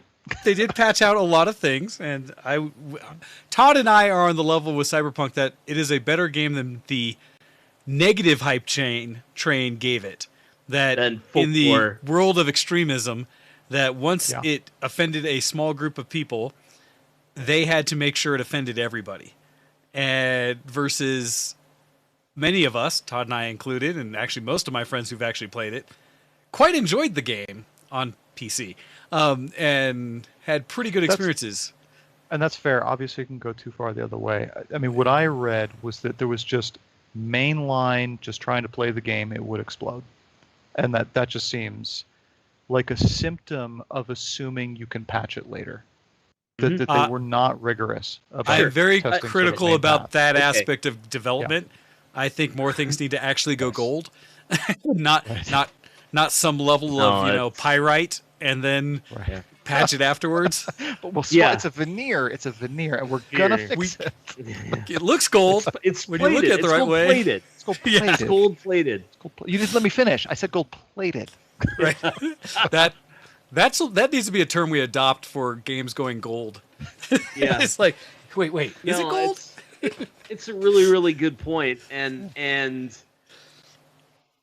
quality, the quality assurance departments at some of these dev houses are just not anything really anymore. Because I don't know how you don't catch some of these things, right? Like, and one of the things that I've been sort of teasing in my own head, in the last couple of years is some of the economics people that I watch and listen to online are talking about how margins are so small every place.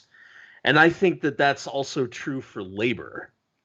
Like if you were to take a look at what a company's profit per hour of labor is, that is shrinking all the time.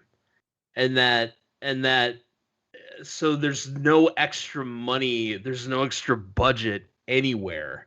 Except there is, because you don't need multi-million-dollar marketing campaigns for any of this stuff, because it all spreads word of mouth. But that's another discussion. That to give a game another 6 months to bake and squash bugs is the equivalent of death for the title. And so you have to shove it out. And in this environment where we're always online with Steam, or we're always online with Epic, or we're always online with Battle.net. Like, it doesn't matter if 20% of their bug reports, right? They squashed all the Sev 2 bugs, and then just like, well, we'll throw it out the door with all the Sev 3s, and we'll fix all the Dev 3s in post. Right. And it's just like, no, take the extra time. Like, there's so much capital. I've got this feeling that there are so many people that would love to fall in love, like genuinely, not in this sort of vapid tribal way that like I picked a team and now I got to stick with it. Hellgate London. No, I need therapy. Sorry, you brought up really painful memory there. Yeah. I forgot about that. That's going to be one of our future shows. Where did the game industry touch you? Yeah. It touched me in my Hellgate London. It touched me in my Fallout 76. It touched me in my World of Warships submarines. Like, I anyway. mean, the margins thing's a good point. I mean, this is another place. This is another sort of competitive thing. Competition will squeeze margin to zero, essentially. Because anything you're not willing to cut, someone else is. But again, if we flip the script, why is the budget what it is? Like, can you find some margin if you cut marketing? Well, can you find some margin if you cut bonuses? Yeah. Well, here's my challenge to the market thing, I guess, and this is because I see this as the potential for creatives, people who are making new things, to balance beyond whatever that is about the timing and stuff like that, right? Especially if you're a big enough development house that you have more than one game being made. Because it's one thing that you have to get something out eventually, thus to generate income and make money, right? Got that.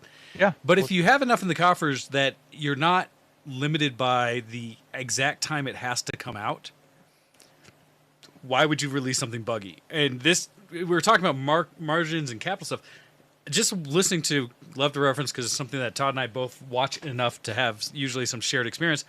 But Linus on the last WAN show was talking about their store when it comes to all the merchandise, their clothing, stuff like that. How, because that is a major money thing for them, but they're not selling in stores where they have to get things on shelves by a certain time frame, or they may not be allowed to get on shelf with like their t-shirt or something. They have no artificial time frame for when a product has to come to market.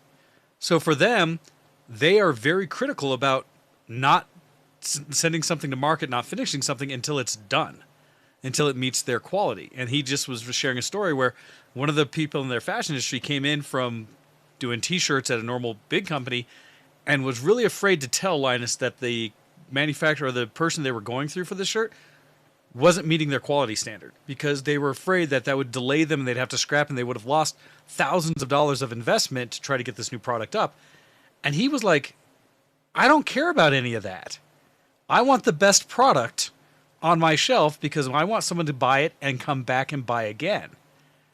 And so if you think, in your professional opinion, that this person who's trying to create this product for us isn't going to meet our standards, we will drop them and we will start over. And if we lose 3 months and a few $1,000s, I'm okay with that, because in the end, when we release the product properly and it hits all our standards, we will make way more money in the long term. I don't know why that, because to me that's responsible, like creation of a product, a company, everything. I don't know why that can't apply to gaming companies. Because what's your artificial time frame? You can release a game anytime. Digitally. Yeah, it's not the Christmas cycle doesn't exist anymore. I don't really understand what the hard dates are all about. And Blizzard Classic used to do this. So StarCraft, Brood War, World of Warcraft, StarCraft 2, I mean, all of those games were Diablo 2, Diablo 3. Like, they did push dates back, and they would always give these kind of vague things that people would be pissed. And then it came out and still stomped all over your expectations. It was like, oh my God, this is exactly what I wanted it to be. So like there was this trust that people would pre-order those things. One of the things that I am kind of surprised about is that game companies, maybe this is just large game companies, have done kind of the same thing that movie studios have, where they just put all their eggs in the AAA title basket. That it's all high budget special effects, ports well internationally. I mean, there was, before I left Colorado the first time, there were articles like, hey, ever wonder why it's all sci-fi action movies now? Because they are relatively low risk. They port well internationally. They're easy to translate. Explosions cross borders pretty easily. Like, you don't have to explain stuff. So if you're going to take bets, you bet big, and then it's just more likely to get, sort of marginal return, but a return. And big game companies don't do skunkworks projects, or what's become very common in other tech fields is like hack day stuff, where you just give people a couple days to work on anything they want. And usually a bunch of just like toys come out, or people fix bugs or do stuff that really annoyed them. But sometimes really ingenious features to products come out, or entire new products come out. One of the more famous versions of this was Atlassian, which is a company that makes business software. And some of their mainline products started as a demo at one of these hack days, where somebody said, hey, what if we did project planning better? And that grew into Jira, I think is the lore, which is a very common like product. Yeah, no, it's awesome.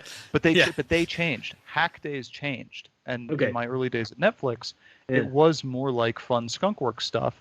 A friend of mine ported the Netflix app to an NES and showed 8-bit House of Cards, like streaming. Oh, that's hilarious. So he used a Raspberry Pi to add Ethernet, and he went on to do Telegraph Netflix, and they did a couple of things, like ran Netflix on like a broken Android phone as the server, and so crazy like efficiency hacks came out of it.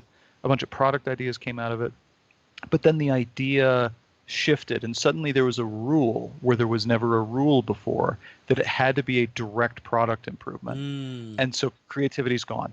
So management sees 5 dev days flush down the toilet, and maybe we get 2 or 3 ideas that are worth 1,000 times that amount of time, but they don't want to take the risk. Yep. So it's like, okay, well, it's got to be product focused. If we're giving you 5 days, then you need to do it this way.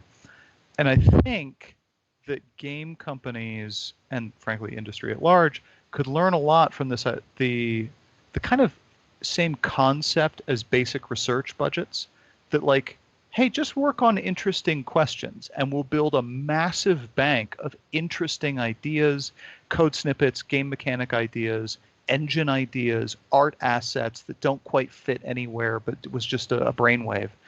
And we'll have this whole bank of these things, and then maybe someone will compose them into just like a little thing, like a bite-sized game that we release for $1. Or because you can do that now. You can release a game for 50 cents. Like it doesn't have to be anything, but it gives people a creative outlet. You become known as the company that can always be giving content, and it doesn't have to be AAA content. It can be something, just a diversion. It doesn't have to be endless. It feels like there's a lot to learn from the things that we know work before management meddling. Yeah. Well, I think the thing you brought up there about risk aversion is so true across a massive amount of the industry. Like you said, from movie houses, game production, stuff like that. You know, I didn't take into account, but thank you, Babs, for talking about if you take investment money and thus people have an expectation for output, that can create those timelines that you now need to produce something in a time frame. So true, I can accept that. I worked at a startup that took money. That is not engineering's problem. That is your board's problem. That is the C-level executive problem. They need to have a vision for what you are doing and what you are building.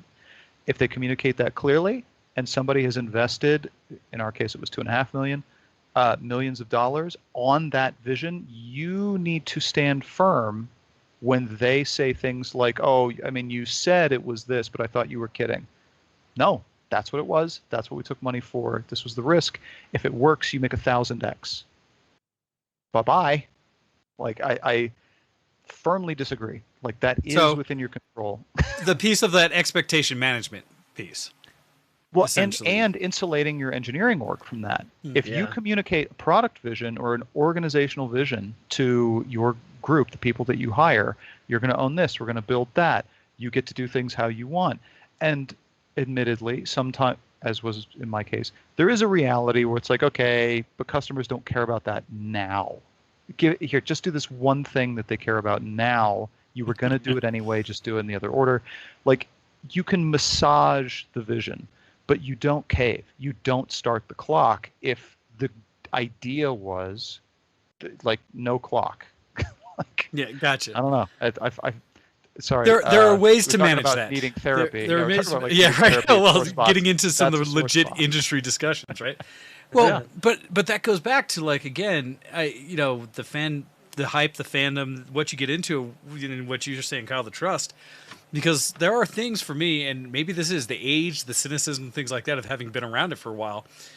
Like, I tell people all the time, one of the games that I bought in early on the hype was Star Citizen. Right? And just bringing that up should give everybody that good, healthy chuckle. Because No Man's Sky, so that was the other one I was thinking of. Oh, there you go. Right. It's something that I invested an amount of money in, and then later more. But I'm also very open about saying, don't buy it. Don't get into it. Wait till it's done. I already have invested, and it was based off that little niche time frame of, this is a kickstart. When I bought it, it was a Kickstarter effort to say, this guy I trusted in the past, the whole Wing Commander series, right? I want to see this vision come to light. I'm willing to invest that for this potential outcome. We're now however many decade in, and it's still not there. But I've come to accept that maybe someday it'll be out in a format that is truly wonderful. Until then, I get these little fits and starts that are kind of fun for minutes. But I tell people, Spore. Don't jump in. Oh man, Spore. That one hurt me. That's one of the ones where they touch you. Cut me deep. I got cut. I got touched in my Spore because yes, damn it, Peter. Peter Molyneux and your vision that didn't come to fruition.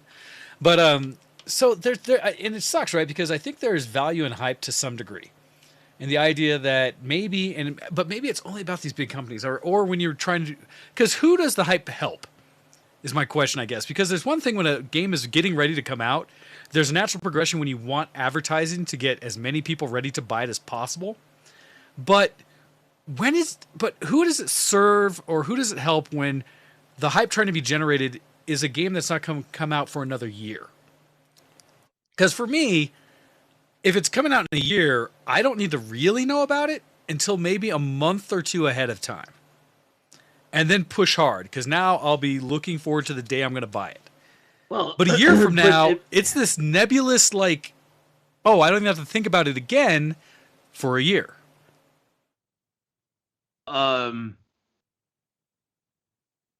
not sure who's going to win the Cynical Award for this show, so I'm going to take my shot at it.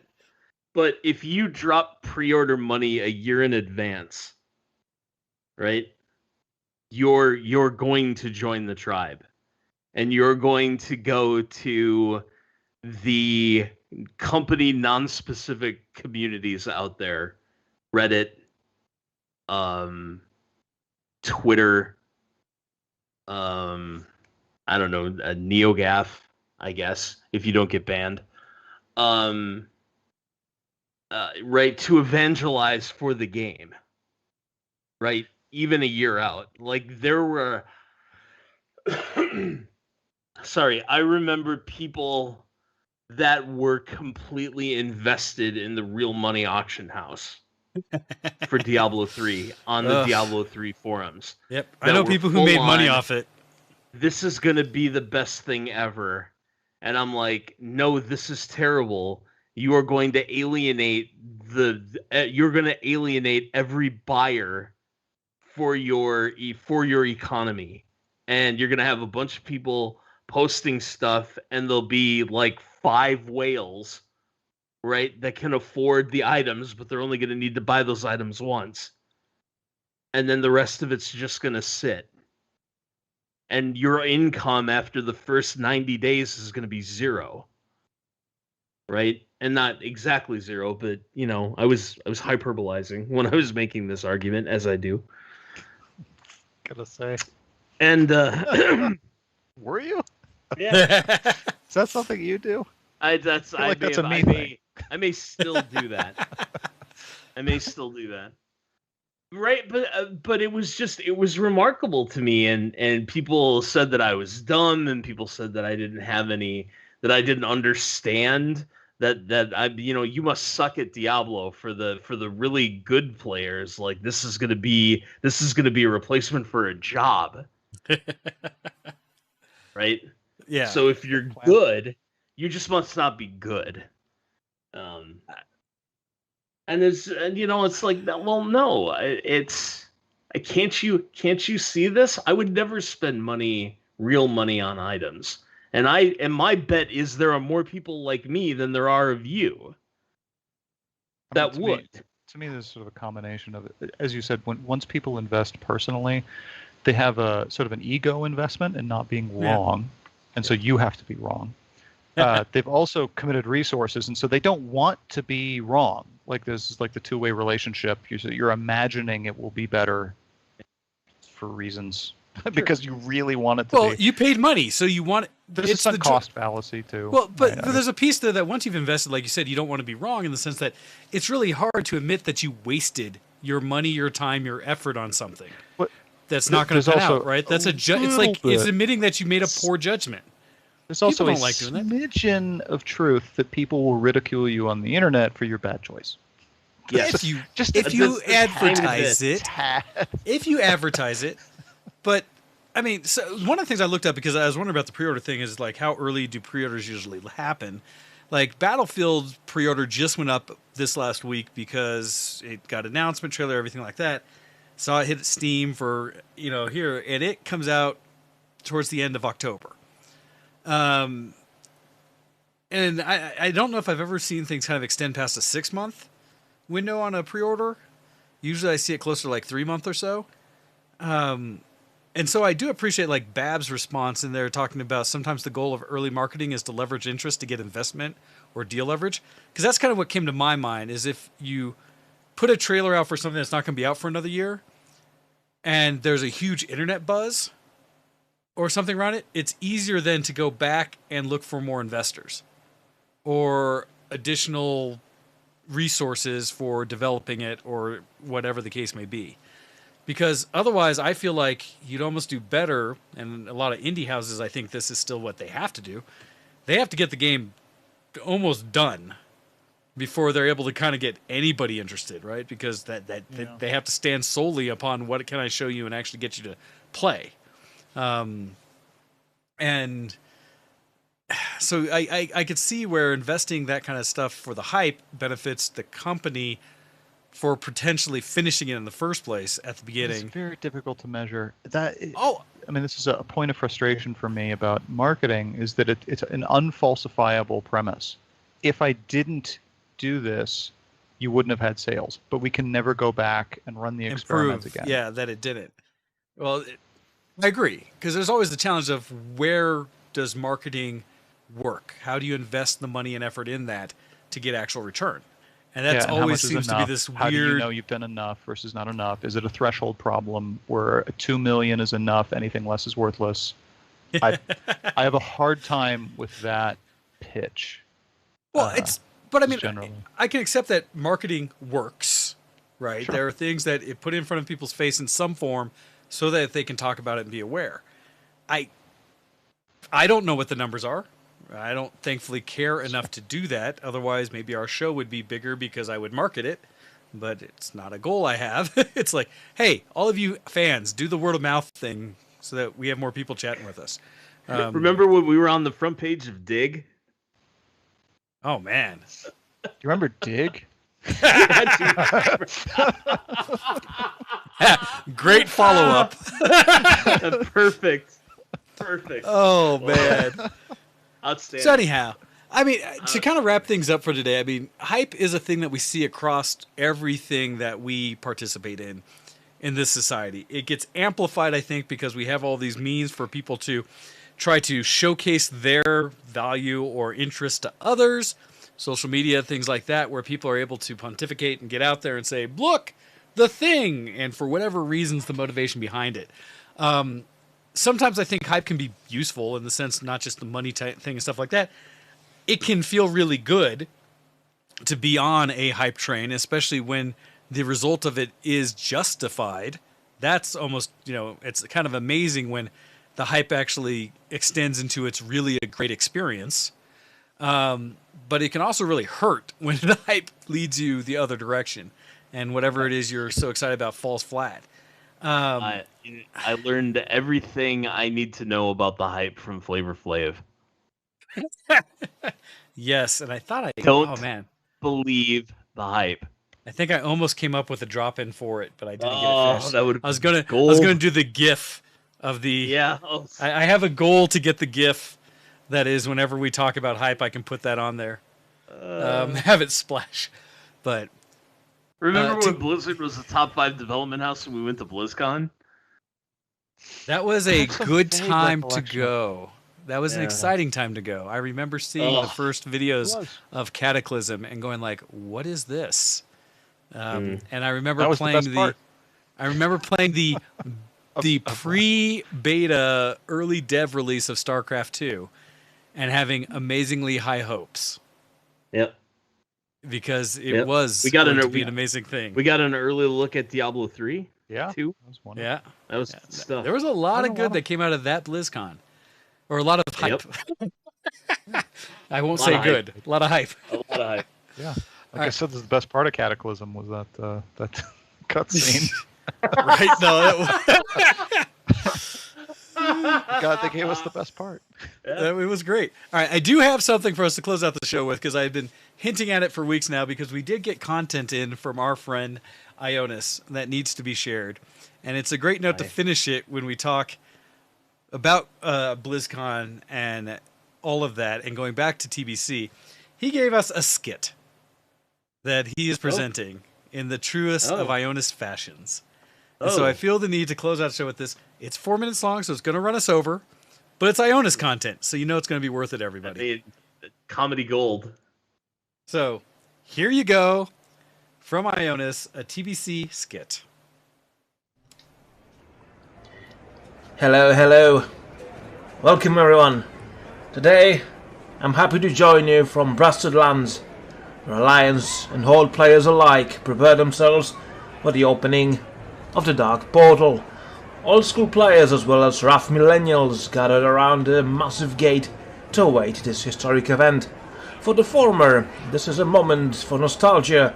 For the latter, a chance to brag on social media. Let's talk to some of the gathered players. Excuse me, sir. Can I take a moment of your time? Sure. I'm a journalist from the internet. I'd like to ask you, what are your expectations for TBC? Well, I mostly wanna just play with some friends. Have some good time, you know? Yeah, sure. What do you think about the controversy surrounding character boosts? I sort of get it. Like you wanna play with your friends and stuff, not be stuck in Desolus, and then they are in the ground. You know what I'm saying? Yeah. Okay, you're boring. Let's talk to someone else. Among the gathered commotion here in Blasted Lands, there is one oasis of quiet and peace, where festivities of the upcoming expansion yield to cold professionalism and efficiency. Gathered in one spot, standing on top of each other in an uncomfortable manner, are the Chinese players. Let's try to talk to one of them. Excuse me, sir. Hello. Can I bother you for a moment? I'm not a bot. Oh, no. I'm asking, can I bother you? I'm not a bot. I'm an American just like you. I'm not... I'd like to pay with my debt card. Wait, what? I'm a vegan. What? Have you seen the Friends reunion yet? Yes, I've seen Friends reunion. I'm not a bot. I'm an American just like you. just Can I have a cheeseburger like and big fries? I would like to see your manager. I'm not a bot. I'm not a bot. Y'all hold my beer. I'm not a bot. Have you seen the Friends reunion yet? Yes, I've seen Friends reunion. I'm not a bot. Rise of Skywalker was the best Star Wars film. I'm a vegan. I would like to see your manager. I'm not a bot. Can I have a cheeseburger? Have you seen the Friends reunion yet? Can I have a Rise of cheeseburger?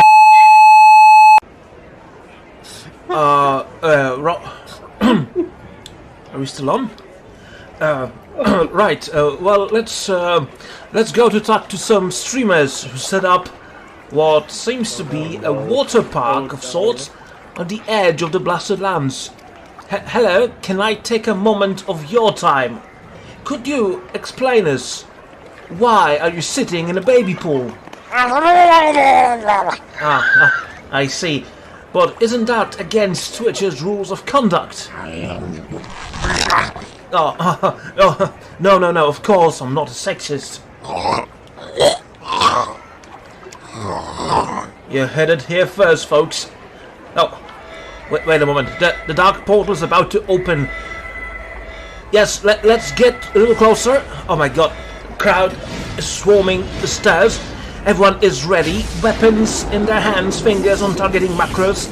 The genocide of Hellboars is about to begin. In 7, 6, 5, 4... What? World server down? Oh, here it comes up again. Position in the queue, 3,140... What the f this game, man? Best fucking founded house in the fucking planet. Those mother can't even launch a fucking that's 15 fucking years old. What sort of a bullshit is that? Listen, I can't work in those conditions. Those fuckers at the gate, everyone is a retard. I can't even have a good conversation for a show. And now the servers are don't want to get in. What the is wrong with this game?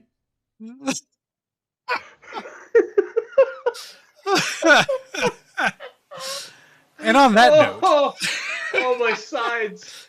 Oh shoot! Thank you very much, Otis, for that report from on scene for the opening of the Dark Portal. That's wonderful. So, all right, everybody, as promised, thank you, Ionis. We always encourage you to bring in more content. But please, let us know your thoughts on whether, what causes the hype. Is the hype good or not? All of those kind of things. Did E3 get you hyped or not? Are we completely wrong and just too cynical, and we're missing out on the joy that could be had if we just allowed ourselves to jump on that train? However it is you do, please get back to us. Let us know. We will chat with you again in the future. See you again next week. I think everything should be keen for us all to be here again. Sweet. But message us. Oh my gosh, we don't have Ken, do we, to do the whole thing? The link tree, the all the Patreons and the things and the stuffs. It's what link.tr tr.ee/ShowX. Yeah. Is it ShowX or VTW ShowX? I always miss that one. One of the two. You'll find us. High quality clothes. Right? This is the problem when you... Oh, it's right there on my screen. Link tr.ee/ShowX. Jump in there and check us out. Fix it in post. Right. Online. Patch this bug. Patch it. Right. Edit this out. But email us vtwshowx@gmail.com. Let us know what you think. And catch us again next week, everybody. We're out of here. Thank you very much, Hordak, for jumping in and chatting with us today. And with that, we will leave you all with a very hefty salute. Salute. For all of you joining us again, and we will catch you again next time. Bye, everybody. Goodbye. See you next zombie. Good night. Awesome.